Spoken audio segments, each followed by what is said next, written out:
नमस्कार दोस्तों, आप देख रहे हैं नॉलेज बज और आज के वीडियो में हम बात करेंगे फिजिक्स के पहले टॉपिक के बारे में, यूनिट और डायमेंशन, जो कि रेलवे एनटीपीसी के लिए बहुत ही ज़्यादा इंपॉर्टेंट है और साथ में रेलवे के जितने भी एग्जाम होते हैं जिसमें ग्रुप डी, सभी एग्जाम के लिए बहुत ही ज़्यादा इंपॉर्टेंट है टॉपिक है। और इस नोट्स को मैंने तैयार करने के लिए 3 बुक का मदद लिया, 3 बुक का हेल्प लिया, जिसमें लूसेंट, ज्ञान विज्ञान एक बुक आता है और द क्राउन। इन तीनों बुक का मैंने मदद लिया, जहां से मुझे इजी लैंग्वेज मिला, जहां से मुझे अच्छा पॉइंट टू पॉइंट नोट्स मिला, वहां से मैंने इस नोट्स को तैयार किया, जो कि बहुत ही ज़्यादा इंपॉर्टेंट होगा। और खास बात ये भी मैं आप लोगों को बताना चाहता हूँ कि अभी हम लोग क्या देख रहे हैं, अभी हम लोग थ्योरी देख रहे हैं ना, अभी हम लोग थ्योरी देख रहे हैं। आपको एमसीक्यू का भी क्लास आपको मिलेगा, ठीक है, एमसीक्यू का भी क्लास है। इस क्लास के 2 घंटे बाद आपको एमसीक्यू का क्लास मिल जाएगा, ठीक है, यूनिट और डायमेंशन का। तो उस क्लास को भी आप लोग अटेंड कीजिएगा।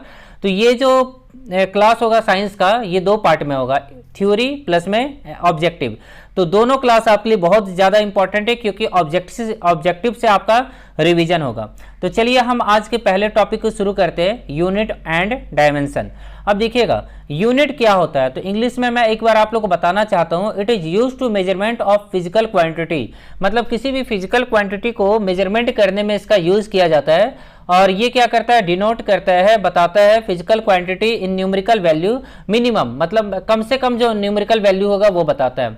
इसी चीज़ को अगर हम हिंदी में जानने की कोशिश करें तो मात्रक क्या होता है, किसी भी भौतिक राशि को मापने के लिए एक सदृश्य मानक का चुनाव किया जाता है, ठीक है, जो कि मैंने आप लोग को बता दिया। उसके बाद अगर हम देखें एक और इम्पॉर्टेंट पॉइंट है, तो किसी भौतिक राशि को व्यक्त करने के लिए कम से कम एक संख्यात्मक मतलब न्यूमेरिकल वैल्यू मान एवं इकाई की आवश्यकता होती है, ठीक है ना। तो हिंदी में भी बता दिया मैंने डेफिनेशन, इंग्लिश में भी आप लोग को बता दिया। तो मुझे लगता है कि आप लोग को यूनिट समझ में आ गया होगा, बहुत ज़्यादा हार्ड नहीं है। जैसे आप लोग मीटर में यूज करते हैं, सेकंड को, समय को यूज करते हैं, सेकंड में ना समय को मेजर करते हैं। अब देखिएगा अगला जो टॉपिक है टाइप्स ऑफ है, यहाँ देखिएगा टाइप्स ऑफ फिजिकल क्वांटिटी। अब फिजिकल क्वांटिटी कितने टाइप के होते हैं, पहला जो है ना फंडामेंटल, जो कि 7 होते हैं, आप लोग सभी जानते हैं। उसके बाद फंडामेंटल से क्या ड्राइव किया जाता है, ड्राइव क्वांटिटी, ठीक है। अब ड्राइव क्वांटिटी को हिंदी में क्या बोलते हैं, मैं आप लोगों को कुछ देर में बता दूंगा ड्राइव क्वांटिटी को हिंदी में क्या बोलते हैं, ठीक है। फंडामेंटल क्वांटिटी मतलब क्या होता है, मूल क्वांटिटी, ठीक है ना। अब देखिएगा सप्लीमेंट्री क्वांटिटी तीसरा होता है। ये क्या होता है, फंडामेंटल और ड्राइव क्वांटिटी का कॉम्बिनेशन होता है, दोनों को मिला दीजिएगा तो क्या बन जाएगा, सप्लीमेंट्री क्वांटिटी बन जाएगा। तो ये आप लोगों को समझ में आ गया होगा। ड्राइव क्वांटिटी आप लोग को नहीं समझ में आया, तो ड्राइव क्वांटिटी में एरिया आ जाएगा। एरिया क्या होता है, 2 डायमेंशन होता है, मतलब 2 यूनिट को मिला के एरिया बनता है। वॉल्यूम क्या होता है, 3 डायमेंशन होता है, 3 डायमेंशन को मिला के, 3 यूनिट को मिला के वॉल्यूम बनता है। प्रेशर हो गया उसी तरह, उसके बाद फोर्स हो गया, वर्क हो गया, एनर्जी हो गया, ये सब क्या हो जाएंगे, ड्राइव यूनिट। मतलब ये फ्री नहीं है, खुद से ड्राइव नहीं होते, इनको ड्राइव किया जाता है, ठीक है, फंडामेंटल के यूनिट के मदद से। अब देखिए सप्लीमेंट्री यूनिट मैंने बता दिया था, कॉम्बिनेशन होता है इन दोनों का। इसमें 2 होते हैं, एक प्लेन एंगल होता है, एक सॉलिड एंगल होता है। प्लेन एंगल को क्या बोला जाता है, समतल कोण। सॉलिड एंगल मतलब आप लोग सब जानते होंगे, ठोस बोला जाता है, ठीक है। समतल कोण, ठोस कोण, ये आप लोगों को समझ में आ गया होगा। अब इसको प्लेन एंगल को किस में मेजर करते हैं, रेडियन में, और सॉलिड एंगल को किस में मेजर करते हैं, स्टेडियम में, ठीक है। ये आगे जाके मैं आप लोगों को बताऊंगा। आगे देखते हैं, दिशा तथा परिणाम के आधार पर, मतलब क्या हो जाएगा, डायरेक्शन एंड रिजल्टेंट के आधार पे अब हम फिजिकल क्वांटिटी को अलग अलग करेंगे, क्लासिफाई करेंगे। तो पहला क्या हो जाता है, स्केलर, ठीक है। दूसरा क्या होता है, वेक्टर, जिसमें डायरेक्शन होता है उसको कहेंगे वेक्टर। जैसे डिस्प्लेसमेंट होता है ना, जिसको आप लोग v माइनस में u लिखते हैं, यहाँ पे क्या हो गया, डिस्प्लेसमेंट। उसको आगे भी जाके हम देखेंगे गति में। उसके बाद अगर स्केलर क्वांटिटी के बारे में बात करें, जिसमें डायरेक्शन नहीं होते हैं, उसको हम क्या बोलते हैं, स्केलर क्वांटिटी। जैसे डिस्टेंस हो गया, स्पीड हो गया, मास हो गया, यहाँ पे डायरेक्शन नहीं होता है, बट यहाँ पे क्या होता है, रिजल्ट प्लस में डायरेक्शन होता है। रिजल्ट भी आना चाहिए, डायरेक्शन भी आना चाहिए, दोनों चीज होना चाहिए, तो उसे हम क्या बोलेंगे, वेक्टर क्वांटिटी बोलेंगे, ठीक है। समझ में आ गया होगा आप लोग को। उसके बाद सिस्टम ऑफ यूनिट क्या होता है, मतलब किसमें कैसे हम किसी फिजिकल क्वांटिटी को मेजर करेंगे। तो सिस्टम ऑफ यूनिट क्या होता है, पहला सिस्टम रखा गया सीजीएस। सीजीएस में क्या होता था, सेंटीमीटर, ग्राम, सेकंड। उसके बाद रखा गया FPS फुट पाउंड सेकेंड। उसके बाद रखा गया MKS मास केजी सेकेंड। उसके बाद रखा गया SI यूनिट। SI यूनिट क्या होता है? इंटरनेशनल सिस्टम, और कब आया था? 1960 में। बहुत ज़्यादा इंपॉर्टेंट है। अभी हम लोग कौन सा यूनिट यूज करते हैं? SI यूनिट, ठीक है, फुल फॉर्म, और कब आया था ये याद रखिएगा। आगे देखेंगे, आगे देखिएगा फंडामेंटल यूनिट इन SI, ठीक है ना। फंडामेंटल यूनिट मैंने बताया था 7 होते हैं। पहला क्या होता है? लेंथ, पता है हिंदी में क्या बोलते हैं? मास, द्रव्यमान, जिसका केजी होता है। SI यूनिट, ये SI यूनिट है, ठीक है ना। टाइम का क्या होता है? टाइम का सेकेंड, यहाँ लिखा नहीं है मैंने, आप लोग सभी को पता है। इलेक्ट्रिक करंट का क्या होता है? विद्युत धारा का एम्पियर, सबको पता है एम्पियर होता है। उसके बाद आगे अगर देखें यहाँ पे, यहाँ देखिएगा लाइट इंटेंसिटी का क्या होता है? कैंडेला होता है। क्वांट नहीं, अमाउंट ऑफ सब्सटेंस का क्या होता है? मोल होता है। ज्योति तीव्रता हिंदी में बोलते हैं पदार्थ का परिणाम, ठीक है ना, पदार्थ की मात्रा हिंदी में बोल सकते हैं इसको। तो ये SI यूनिट आपसे पूछेगा। 7 जो फिजिकल क्वांटिटी होता है ना, उसका SI यूनिट एग्जाम में पूछा जाता है। आगे देखते हैं सप्लीमेंट्री यूनिट। दोनों के दोनों मैंने बता दिया है, पीछे आप लोग ने देखा होगा, ठीक है। तो अभी मैं यहाँ आप लोग को नहीं बताऊंगा। रेडियन और सॉलिड ये गलत लिखा हुआ है, SR होगा यहाँ पे, ठीक है ना। यहाँ पे थोड़ा सुधार लीजिएगा, नोट्स थोड़ा सा मिसप्रिंट हो गया यहाँ पे। चलिए अब आगे देखते हैं, ये बहुत इंपॉर्टेंट टेबल है, इसको समझिएगा। मैंने आप लोग को पीछे बताया था ड्राइव यूनिट, बताया था ना, ड्राइव यूनिट। अब ये क्या है ना, ड्राइव यूनिट को हिंदी में क्या बोलते हैं? उत्पन्न, जिसको उत्पन्न किया जाता है उसको बोलते हैं ड्राइव यूनिट। अब यहाँ पे क्या हो गया? क्षेत्रफल, लंबाई, और लंबाई को हमने मल्टीप्लाई किया तो क्षेत्रफल, लंबाई गुना में चौड़ाई, L इंटू में B। आयतन मैंने बता दिया था LBH। चाल कैसे निकलता है? दूरी अपॉन में समय। त्वरण मतलब इंग्लिश में बोलेंगे एक्सेलरेशन, ठीक है। ये लंबाई बटा में समय, देखिएगा क्या लिखा हुआ है? लंबाई बटा में समय, बटा में समय, मतलब ये क्या होता है? मीटर सेकंड स्क्वायर हो जाएगा। आगे क्या हो जाएगा? तरंग का क्या होता है? 1 लंबाई का उल्टा शायद लिखा हुआ है, ठीक है। उसके बाद तरंग, उसके बाद क्या है? घनत्व, और उसके बाद कार्य। देख लीजिएगा फॉर्मूला आप लोग यहाँ लिखा हुआ है, कैसे ये बनता है, ड्राइव कैसे किया गया। अब यहाँ पे क्या लिखा है? मात्रक। इन सभी का मात्रक क्या है और प्रतीक क्या है? तो मीटर स्क्वायर आप लोग को याद रखना है, ये क्षेत्रफल के लिए। आयतन के लिए मीटर क्यूब याद रखना है। चाल के लिए मीटर पर सेकेंड याद रखना है। उसके बाद त्वरण के लिए क्या याद रखना है? मीटर पर सेकेंड स्क्वायर, मैंने बताया था। मीटर पर मीटर मतलब मीटर इनवर्स हो गया ये। उसके बाद घनत्व है, ये याद होगा तो कुछ भी निकाल सकते हैं। तो ये क्या होता है? केजी मीटर सेकेंड क्यूब, पर सेकेंड माइनस क्यूब। उसके बाद यहाँ पे क्या हो जाएगा? कार्य का KG kilogram metre square per second square, ठीक है, जो भी है देख लीजिएगा। तो ये 7 आपको याद रखना है, बहुत इंपॉर्टेंट टेबल है, तो इसका स्क्रीनशॉट आप लोग ले सकते हैं। आगे देखिए, आगे अगर हम बात करें यहाँ पे कुछ और भी इंपॉर्टेंट पॉइंट है, उसको देख लेते हैं। अब यहाँ पे देखिएगा, ये नोट्स दोस्तों मैंने बहुत मेहनत से बनाया हुआ है, तो इससे वीडियो को ज़्यादा से ज़्यादा लोगों को शेयर कीजिएगा, ज़रूर शेयर कीजिएगा, क्योंकि साइंस में आप लोगों को काफ़ी ज़्यादा मेहनत से बता रहा हूँ। कुछ 3-4 किताब पढ़ने के बाद एक परफेक्ट स्टडी मटेरियल तैयार करने का मैं कोशिश कर रहा हूँ आप लोग के लिए, ठीक है ना। तो यहाँ देखिएगा प्रकाश वर्ष क्या होता है, ठीक है। निर्वात में प्रकाश द्वारा 1 वर्ष में तय की गई दूरी प्रकाश वर्ष कहलाती है, सभी को पता होगा। अब पूछता है 1 वर्ष में प्रकाश वर्ष कितना होता है? तो 9.4।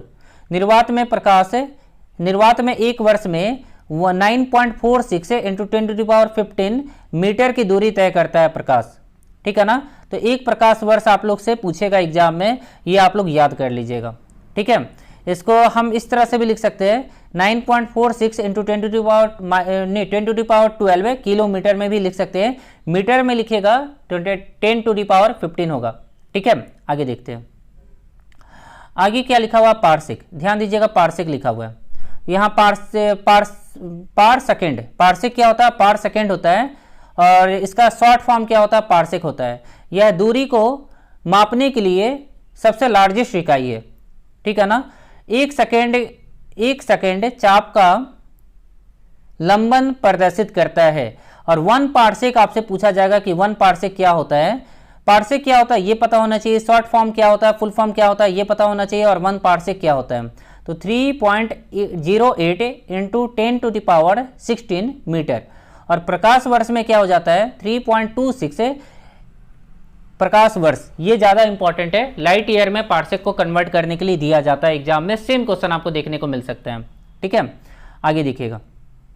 एंगस्ट्रॉम आप लोग को पता होगा, एंगस्ट्रॉम क्या होता है 1 एंगस्ट्रॉम इक्वल टू में 10⁻−10 मीटर। प्रकाश पैराबैंगनी विकिरण एक्स किरणें की वेवलेंथ है, तरंग दैर्घ्य मतलब वेवलेंथ होता है, कि अभिव्यक्ति एंगस्ट्रॉम में की जाती है। ठीक है, आप लोगों को पता चल गया होगा।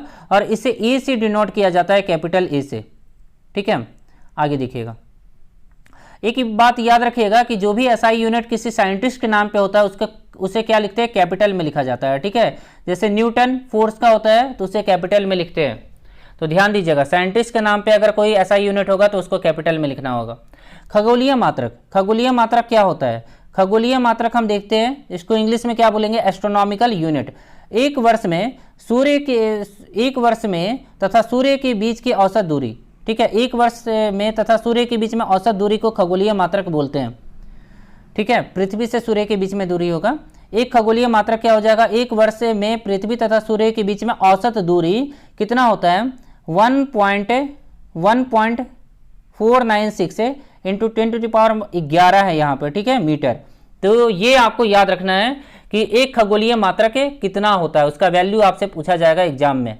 आगे देखिएगा, सौर्य दिवस, सोलर डे। अब सौर्य दिवस क्या होता है, देखिए, जब सूर्य आकाश में सीधे और सबसे ऊंचे बिंदु पे होता है तो उस समय को सौर्य दिवस कहते हैं, मतलब मध्याह्न कहते हैं। दो क्रमागत मध्याह्नों के बीच की दूरी, समय अंतराल को, मध्याह्न बोलते हैं। दो क्रमागत मध्याह्न के बीच के समय अंतराल को सौर्य दिवस बोला जाता है। ठीक है, अब इंपॉर्टेंट क्या है देखिएगा, सौर्य दिवस मुझे लगता है कि आप लोगों को समझ में आ गया होगा, फिर से मैं बता देता हूं। जब सूर्य आकाश में सीधे सबसे ऊंचे बिंदु पे होता है, जिस पॉइंट पे, तो उस समय को क्या बोलते हैं, मध्याह्न बोलते हैं। और दो क्रमगत मतलब कंजुगेटिव, लगातार मध्याह्नों के बीच की दूरी को बीच के समय अंतराल को सौर्य दिवस बोलते हैं। ठीक है ना, तो ये समझ में आ गया होगा आप लोग को। अब यहाँ देखिएगा, यहाँ से आपसे पूछा जाएगा मध्य सौर्य दिवस क्या होता है, तो 8400 सेकेंड होता है, मध्य सौर्य दिवस होता है। फैदम, अगला टॉपिक क्या है, फैदम। ये बहुत ज़्यादा इंपॉर्टेंट है, इससे देख लीजिएगा। फैदम क्या होता है, फैदम देख लेते हैं। इसका प्रयोग समुद्र की गहराई नापने के लिए किया जाता है, तो ये बिल्कुल आप लोगों को पता होगा। 1 फैदम कितना होता है, 6 फीट होता है।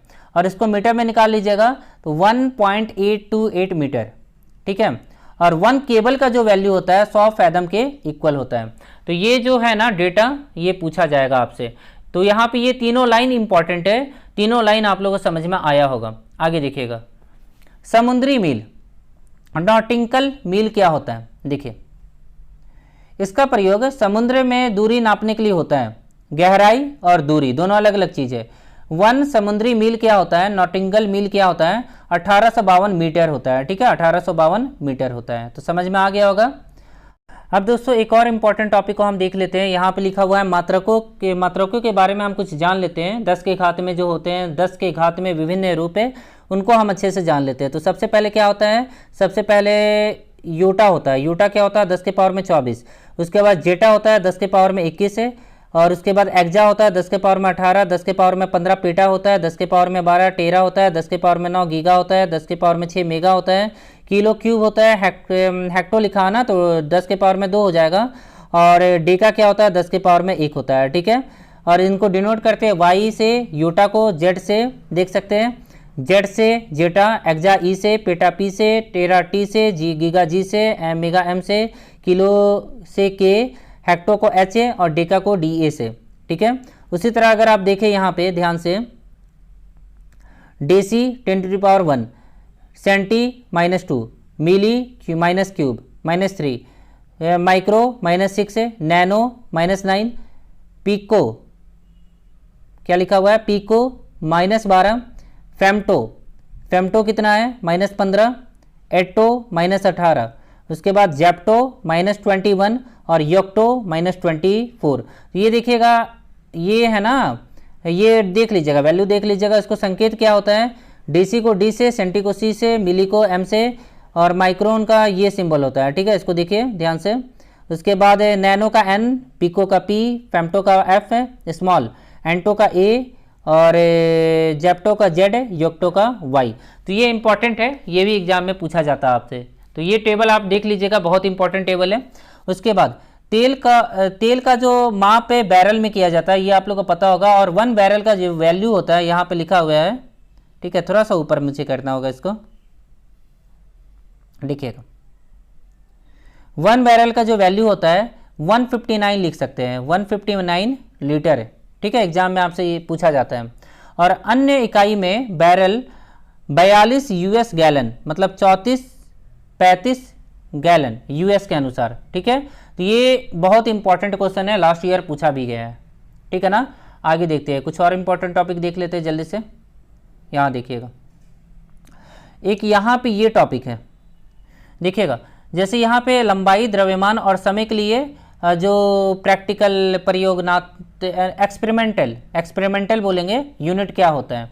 तो यहाँ ध्यान से देखिएगा, सबसे पहले मैं बात करूँगा किसके बारे में, सबसे पहले मैं बात करूँगा, बहुत दिक्कत हो रहा है ना हम लोग को, सबसे पहले हम बात करते हैं यहाँ पे लंबाई के एक्सपेरिमेंटल मात्रा के बारे में।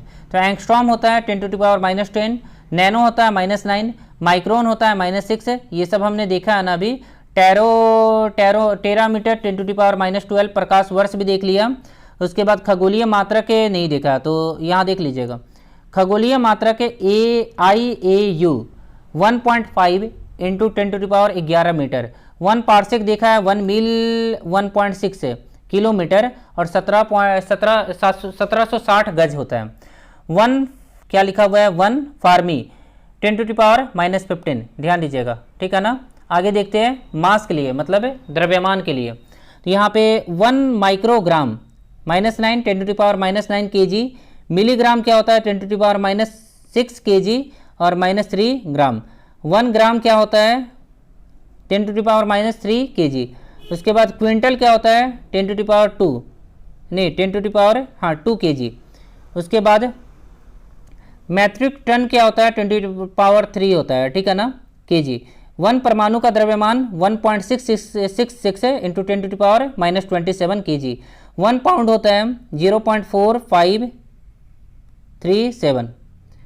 एक चंद्रशेखर 1.4 × सूर्य का द्रव्यमान।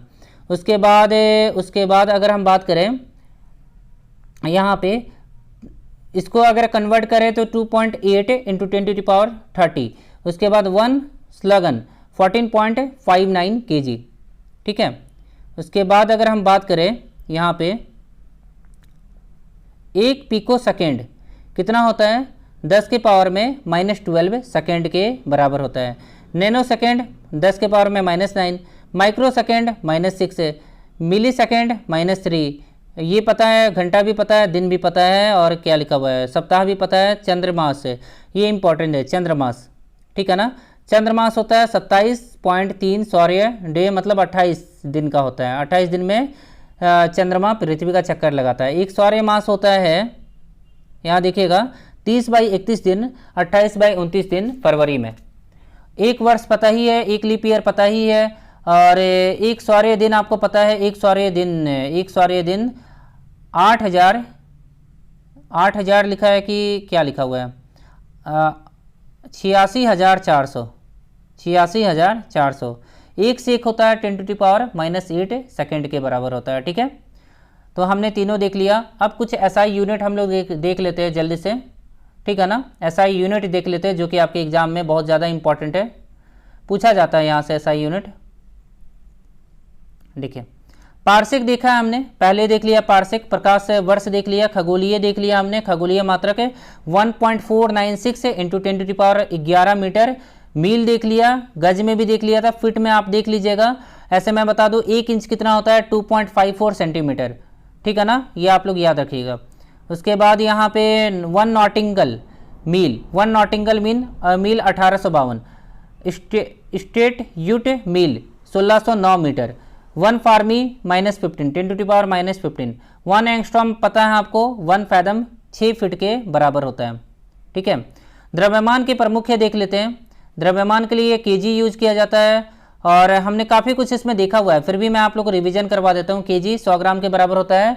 1 स्लॉग 14.59 केजी के बराबर होता है। 1 स्टोन 14.5 केजी के बराबर होता है। 1 ग्रेन 17.776 ग्राम के बराबर होता है।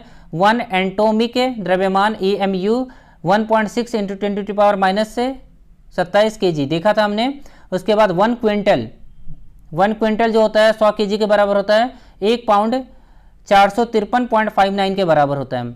समय के प्रमुख मात्रक देखिएगा, समय के प्रमुख मात्रक में मिनट, घंटा, सेकेंड सब पता है। 24 घंटा ये सब आपको पता है, तो इसको सबको मैं हटाऊंगा। आगे देखते हैं। भौतिक राशि मैंने बताया हुआ है, फिर भी देख लेते हैं। भौतिक राशि कुछ कुछ यहाँ इंपॉर्टेंट है, देखिएगा।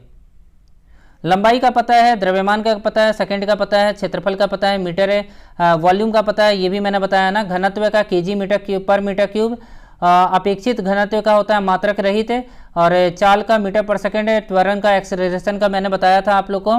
उसके बाद रेखीय मतलब लीनियर वेलोसिटी केजी मीटर पर सेकंड। बल न्यूटन, बल का न्यूटन होता है, ये केजी। क्या होता है बल का? FA होता है, यानी क्या होता है? F = MA होता है, ठीक है। तो बल का निकालना है ना, तो केजी। और एक्सेलरेशन का क्या होता है? मीटर सेकेंड पर सेकेंड स्क्वायर। तो केजी और एक्सेलरेशन को मिला देंगे तो आपका बल का यूनिट बन जाएगा। उसके बाद आगे देखें। आवेग का न्यूटन सेकेंड, आवेग का न्यूटन सेकेंड, ऊर्जा का जूल, कार्य का जूल और न्यूटन मीटर, शक्ति का जूल पर सेकेंड और वाट, बल आघूर्ण न्यूटन मीटर। उसके बाद प्रेशर का होता है न्यूटन मीटर स्क्वायर पर मीटर स्क्वायर या पास्कल, प्रेशर का पास्कल पूछा जाता है, ऐसा यूनिट। उसके बाद कोण रेडियन, ठीक है। कोणीय वेग, कोणीय वेग क्या होता है? कोणीय वेग रेडियन पर सेकेंड, और त्वरण हो जाएगा तो सेकेंड स्क्वायर लग जाएगा, ठीक है ना, पर सेकेंड स्क्वायर हो जाएगा। जड़त्व आघूर्ण केजी मीटर स्क्वायर, कोणीय संवेग kilogram metre square per second. उसके बाद आवृत्ति हर्ट्ज, ठीक है। गुरुत्वाकर्षण newton metre square KG metre square, KG square. उसके बाद गुरुत्वीय विभव ग्रेविटेशनल डिफरेंस है, पोटेंशियल बोलेंगे शायद, हाँ ग्रेविटेशनल पोटेंशियल जूल पर केजी। घूर्णन त्रिज्या मीटर, गुरुत्वीय क्षेत्र न्यूटन केजी। उसके बाद प्रतिबल, उसके बाद क्या है? प्रतिबल न्यूटन मीटर स्क्वायर। यंग गुणांक इसको क्या बोलेंगे? Newton metre square. बल का नियतांक क्या होता है? Newton metre. पृष्ठीय तनाव न्यूटन मीटर। वेग प्रबलता प्रति सेकंड। उसके बाद संयंत्रता का गुणांक मीटर न्यूटन मीटर स्क्वायर पर सेकंड। उसके बाद प्लंक नियतांक जूल सेकंड। उसके बाद क्या लिखा हुआ है देखिएगा? वोल्ट जम मान, इसका होता है जूल केल्विन। आवेश कूलम्ब, ये चार्ज होता है, चार्ज का कूलम्ब होता है। उसके बाद पैरा विद्युतता कूलम्ब स्क्वायर पर न्यूटन मीटर स्क्वायर। धारिता, धारिता का होता है फैराड। इंग्लिश में मैं आप लोगों को बताऊंगा, टॉपिक आएगा अभी। विद्युत चालकता, विद्युत चालकता, चालकता का क्या होता है? ओम मीटर इनवर्स, ओम मीटर इनवर्स। धारा घनत्व एम्पियर मीटर स्क्वायर। विद्युत ध्रुवीय द्विध्रुव कूलम्ब पर मीटर आघूर्ण। फिर उसके बाद विद्युत ध्रुवन कूलम्ब मीटर स्क्वायर। विद्युत फ्लक्स वोल्ट मीटर। विद्युत विभव वोल्ट। प्रेरकत्व हेनरी, ठीक है। उसके बाद चुंबकीय फ्लक्स वेबर। चुंबकशीलता हेनरी मीटर। प्रतिरोध सबको पता ओम।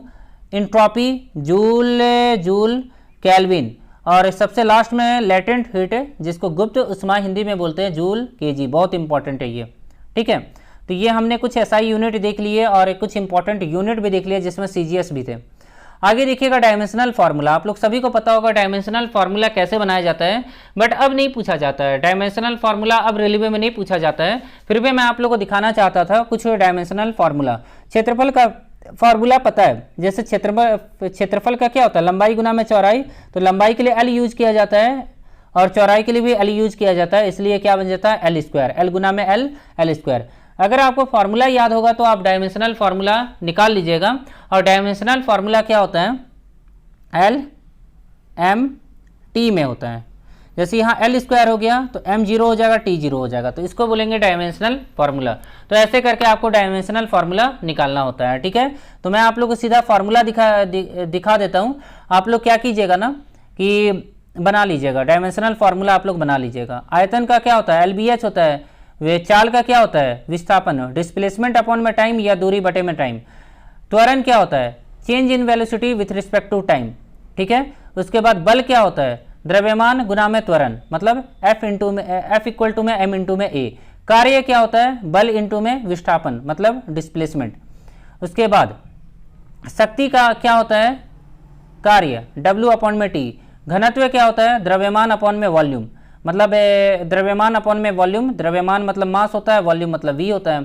संवेग क्या होता है, द्रव्यमान इंटू में वेग होता है। उसके बाद काइनेटिक एनर्जी 1/2 mv² होता है, ठीक है ना। उसके बाद गुरुत्वीय स्थिज ऊर्जा, पोटेंशियल एनर्जी है ये।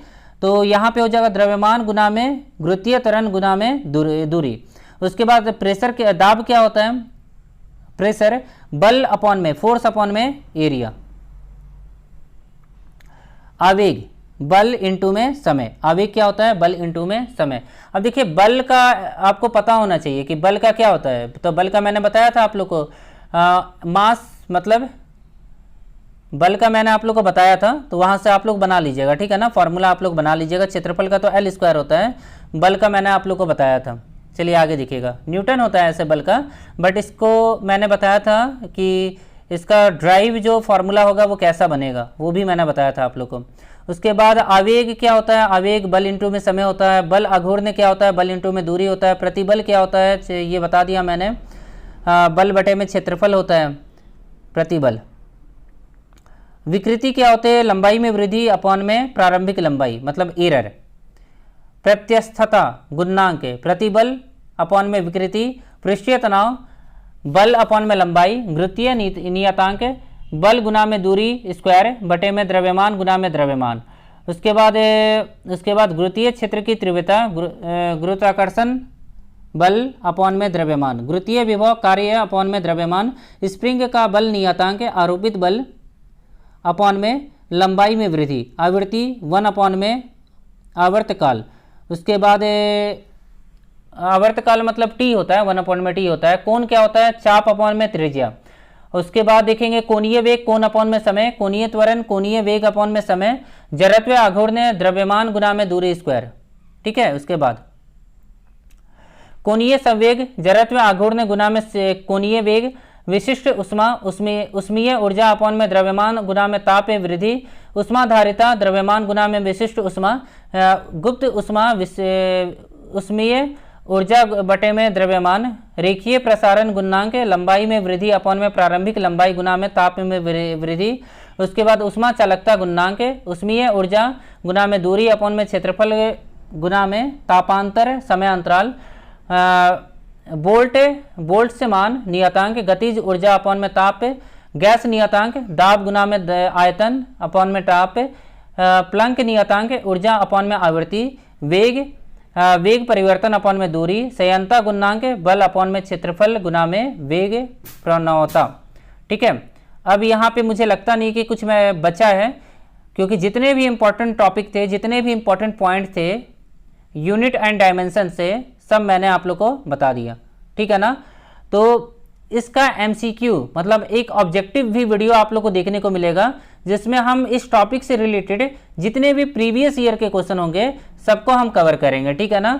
खासकर रेलवे NTPC के क्वेश्चन को हम कवर करेंगे, और भी एग्जाम के क्वेश्चन को हो सकता है तो हम कवर करेंगे, बट हमारा जो ध्यान होगा रेलवे NTPC पे ही ज़्यादा ध्यान होगा। तो अगर ये वीडियो आप लोग को अच्छा लगा हो तो वीडियो को प्लीज़ लाइक करके, चैनल को प्लीज़ सब्सक्राइब करके ज़्यादा से ज़्यादा लोगों को हमारे चैनल के बारे में आप बताइए, और प्लीज़ हमें सपोर्ट कीजिए। आशा करता हूं कि आज का दिन आप लोग का काफ़ी अच्छा रहे। और मैं आप लोग को बता देता हूं कि आप लोग को मैथ्स और रीजनिंग का भी क्लास आप लोग को मिलने वाला है, ठीक है ना। वो तो व्हाइट बोर्ड पे आप लोग को क्लास मिलेगा, बट कोई भी डाउट होगा तो आप लोग कमेंट करके मुझसे पूछिएगा। थैंक यू, आपने वीडियो अंत तक देखा।